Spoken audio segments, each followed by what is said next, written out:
কোনো আয়াত দেখাতে পারেন যেখানে বলা আছে যে মুহাম্মদ গোসল করেছিল গঙ্গার জলে বা সেই 5টা উপাদান দিয়ে, অর্থাৎ দুধ, দই, ঘি, প্রস্রাব আর গোবর?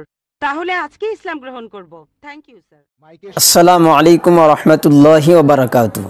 প্রিয় দর্শক, একজন হিন্দু মহিলা ডাক্তার জাকির নায়েককে এমন একটা প্রশ্ন করলেন আর বললেন যে আপনি যদি এই প্রশ্নের উত্তর দিতে পারেন তাহলে আমি এই মুহূর্তেই মুসলমান হয়ে যাব, আজকেই মুসলমান হয়ে যাব। তো প্রিয় দর্শক, আসুন আমরা সেই ভিডিওটি এই স্ক্রিনে দেখি যে হিন্দু মহিলাটি কি প্রশ্ন করলো আর ডাক্তার জাকির নায়েক সেই প্রশ্নের উত্তর দিতে পারছে কি পারছে না, আর শেষে সেই মহিলাটি ইসলাম ধর্ম গ্রহণ করছে কি করে নেই। চলুন আমরা ভিডিওটি ভালো করে মনোযোগ দিয়ে দেখি। আপনি এসে প্রশ্ন করতে পারেন। গুড ইভিনিং স্যার, আমি পেশায় একজন শিক্ষিকা। এছাড়াও আমি ইসলাম ও অন্যান্য ধর্ম নিয়ে রিসার্চ করি। আপনার নামটা কি জানতে পারি? আমি নীলিমা। আপনার লেকচারের জন্য অসংখ্য ধন্যবাদ। তবে আমি কিছু ব্যাপারে একটু জানতে চাই। যেমন আপনি ভবিষ্যৎ পুরাণের কথা বললেন, 3য় খণ্ডের 3য় অধ্যায় 5 থেকে 8 নম্বর শ্লোক। আমি আপনাকে আরেকটা ব্যাপার জানিয়ে রাখি যে হয়তো আপনিও এটা জানেন। ধরেন ঈশ্বর যে নবীকে পৃথিবীতে পাঠান, সেই নবী তার উদ্দেশ্যে বলা ভবিষ্যৎবাণীগুলো পূরণ করবেন। যদি সেই নবী অর্ধেক বা তার কম ভবিষ্যৎবাণী পূরণ করেন তাহলে তাকে নবী বলা যাবে না। এটা একটা সাধারণ যুক্তির ব্যাপার। এবারে ভবিষ্য পুরাণার কথা বলি। আপনি সেই ম্লেচ্ছ নেতার কথা বললেন আর বললেন তিনি নবী মুহাম্মদ ছাড়া আর কেউ নন। আচ্ছা, আমি আপনার কথার প্রথম অংশটা মেনে নিচ্ছি, কিন্তু পরের অংশটা আপনি ব্যাখ্যা করে বলেননি। এখন আপনাকে বলি, ম্লেচ্ছ একটা সংস্কৃত শব্দ, আর সংস্কৃত ডিকশনারি অনুযায়ী ম্লেচ্ছ শব্দটার অর্থ অনার্য অথবা পাপী অথবা খারাপ লোক। ম্লেচ্ছ শব্দটার এই 3টা অর্থ হয়। তাহলে কি বলা যায় মুহাম্মদ ছিল পাপী অথবা খারাপ লোক? আরেকটা ব্যাপার হলো, এই ভবিষ্যৎবাণীর দ্বিতীয় শর্তটা, সেটা হলো তিনি একটা মরুস্থলে জন্মাবেন। মরুস্থল এর অর্থ মৃতদের স্থান, কারণ মরু শব্দটা এসেছে সংস্কৃত মৃ থেকে, যার অর্থ মৃত্যু। তাই এখানে অবশ্যই আরবের মরুভূমির কথা বলা হচ্ছে না, কারণ সেটা ছিল অনুর্বর ভূমি আর যুদ্ধক্ষেত্র। এরপরে আমি 3 নম্বর পয়েন্টে আসছি। এই ভবিষ্যৎবাণীতে বলা হয়েছে যে এই ম্লেচ্ছ নেতা তিনি গোসল করেন পঞ্চগাভিয়া আর গঙ্গা নদীতে। আর এটা আমরা সবাই জানি যে গঙ্গা নদী, এই নদীটা আরবে নয়, গঙ্গা নদী রয়েছে ইন্ডিয়ায়। এটা পৃথিবীর সবাই জানে। এবার পঞ্চগাভিয়ায় গোসল করা সম্পর্কে বলি। পঞ্চগাভিয়া মানে গরু থেকে উৎপন্ন 5টা উপাদান। এই উপাদানগুলো হলো দুধ, দই, ঘি, প্রস্রাব, গোবর। এখন ভবিষ্যৎবাণীটাকে সত্যি হতে গেলে এই কথাটাও তাহলে সত্যি হতে হবে। আপনি কি আমাকে পবিত্র কোরআনের এমন কোনো আয়াত দেখাতে পারেন যেখানে বলা আছে যে মুহাম্মদ গোসল করেছিল গঙ্গার জলে বা সেই 5টা উপাদান দিয়ে, অর্থাৎ দুধ, দই, ঘি, প্রস্রাব আর গোবর? তাহলে আজকে ইসলাম গ্রহণ করব। Thank you sir. বোন, আপনি ঠিক বলেছেন যে ভবিষ্যৎবাণীর কথা বলা হচ্ছে, যদি তার অর্ধেকের বেশি পূরণ না হয় তাহলে ভবিষ্যৎবাণী ভুল। আমি একমত বোন, আপনার সঙ্গে একমত। আমি আপনার 3টি প্রশ্নের উত্তর দেব। দেখা যাক আজকে আপনি ইসলাম গ্রহণ করেন কিনা। এটাও হতে পারে আপনি আমার সঙ্গে একমত হবেন না। আমি যা বলবো, আমি একমত। ম্লেচ্ছ এই শব্দটার 3টি অর্থ আছে। ম্লেচ্ছ এর একটা অর্থ হলো অনার্য অর্থাৎ বিদেশি, আরেকটা অর্থ হচ্ছে পাপী, আরেকটা অর্থ হলো খারাপ লোক। আর দেখবেন ইন্ডিয়ায় হিন্দুরা সাধারণত মুসলিমদের বলে থাকে ম্লেচ্ছ। তারা যখন এভাবে বলে তারা আসলে বোঝায় পাপী আর খারাপ লোক, কিন্তু এর আরেকটা অর্থ হলো বিদেশি।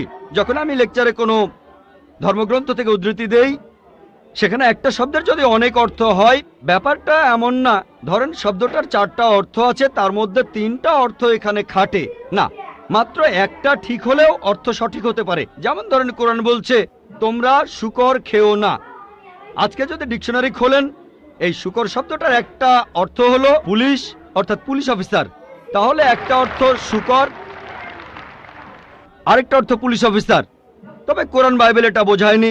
বাইবেলে বুক অব লেভিটিকাস 11 অধ্যায় 7 থেকে 8 অনুচ্ছেদে আছে, বুক অব ডিউটেরোনমি 14 অধ্যায়ের 8 অনুচ্ছেদে আছে, বুক অব আইজায়া 65 অধ্যায়ের 2 থেকে 5 অনুচ্ছেদে আছে, বলা হয়েছে তোমরা শুকর খেও না। কিন্তু পুলিশকে বোঝায়নি বাইবেল। যদি আপনি বিভিন্ন ধর্মের ছাত্রী হয়ে থাকেন, যদি 10টা অর্থ থাকে সেখানে একটা অর্থও খাটে, দেখতে হবে সেটা সঠিক কিনা। 2টো সঠিক হতে পারে, 3টা সঠিক হতে পারে, সবগুলো সঠিক হতে পারে, কিন্তু যদি মাত্র একটা অর্থ সঠিক হয় এতেও ভবিষ্যৎবাণীটা ফলে যেতে পারে। আমি আপনার সঙ্গে একমত যে ম্লেচ্ছ এর একটা অর্থ অনার্য, ইন্ডিয়ানদের দিক থেকে একজন বিদেশি। আর আমি আমার লেকচারে তখন বলেছিলাম ম্লেচ্ছ শব্দের অর্থ হচ্ছে বিদেশি। আর আপনি ভুল পথে গিয়ে বলছেন এখানে ম্লেচ্ছ মানে হচ্ছে পাপী। আপনি আসলে এখানে ভুল বুঝেছেন বোন। যদি আপনি বলেন কোরআন আর বাইবেল বলছে পুলিশদের খেও না, তার মানে আপনি বিভিন্ন ধর্মের উপর ছাত্রী নন, আপনি তাহলে এক পেশে। একটা অর্থে যদি ভবিষ্যৎবাণীটা পূরণ হয়, আরেকটা কথা যদি সন্দেহ থাকে, আমি আরো 10টা পয়েন্টের কথা বলেছি, সবগুলোকে খণ্ডন করতে পারবেন না।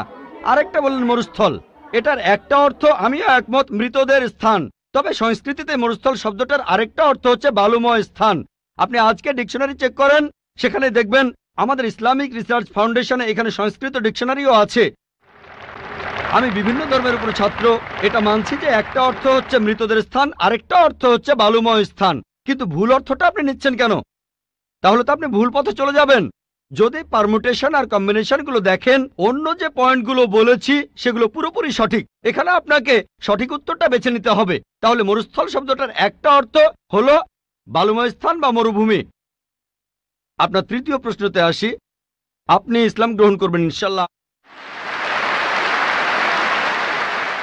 তৃতীয় প্রশ্নটা, আমি যে ভবিষ্যৎবাণীটার কথা বলেছি যে নবী মোহাম্মদ সাল্লাল্লাহু আলাইহি সাল্লাম পঞ্চগর্ভে গোসল করেছিলেন গঙ্গা নদীতে, এখানে বুঝে নিতে হবে যখন আমরা বলছি যে হিন্দুদের রীতি অনুযায়ী যে কেউ পঞ্চগর্ভে বা গঙ্গায় গোসল করবে তার অর্থ বিশুদ্ধ হবে।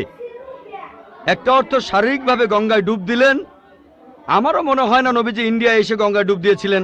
আরেকটা অর্থ বিশুদ্ধ হওয়া, তখন ব্যাখ্যা করিনি কারণ লেকচারটাই অনেক লম্বা ছিল। এই টপিকটা নিয়ে আমি সারাদিন কথা বলতে পারি, আমি এখানে খুব বিস্তারিত বলিনি। আমি প্রত্যেকটা ভবিষ্যৎবাণী নিয়েই আরো কয়েক মিনিট বলতে পারি, সব মিলিয়ে ঘন্টাখানিক বলতে পারবো।